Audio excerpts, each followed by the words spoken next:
ಮನಸ್ಸಿನ ತರೋಣ ಅನ್ಕೊಂಡೆ ಅವಳಿಗೆ.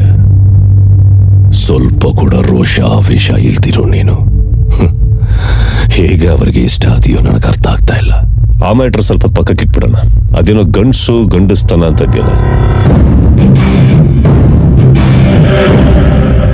ನಿನ್ ಪ್ರಕಾರ ಗಂಡಸು ಅಂದ್ರೆ ಚೀ ಅಂದ್ರು ದೇಹದಲ್ಲಿ ರಕ್ತ ಇಲ್ದವನ್ ಹಾಗೆ ನಗ್ತಾ ಇರೋ ನೀನಂತೂ ಅಲ್ಲ.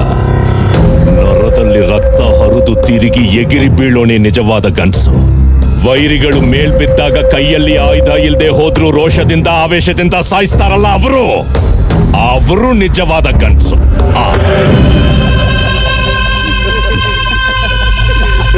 ಮನುಷ್ಯರನ್ನ ಹೊಡೆಯೋದು ಬಡಿಯೋದು ಅಷ್ಟೇನಾ ಗಂಡಸ್ತನ? ಅದೆಲ್ಲ ಯಾವ್ದೋ ರಾಯನ್ ಕಾಲಕ್ಕೆ ಮುಗ್ದೋಯ್ತದು. ಸತ್ತು ಸಮಾಧಿನೂ ಆಗಾಯ್ತಲ್ಲ. ಅದಕ್ಕೆ ಆಗ್ಬೇಕು ದಮ್ಮು ಧೈರ್ಯ? ಪ್ರೀತಿಯಿಂದ ವೈರಿಗಳನ್ನ ಗೆಲ್ಲೋದ್ರಲ್ಲಿ ಇರೋದು ಗಂಡಸ್ತನ. ಅದಕ್ಕೆ ಬೇಕು ದಮ್ಮು. ಟ್ರೈ ಮಾಡ್ತೀಯಾ? ಅಣ್ಣ ಮಾತಲ್ಲೇ ಆಗೋಯ್ತ ಅವ್ನ್ ಗಂಡಸ್ತಾನ. ಬಾರು ಅಂದ್ರೆ ಧೈರ್ಯ, ಗುಂಡಿಗೆ ಎರಡು ಇಲ್ದ ನಿಂತವನೆ.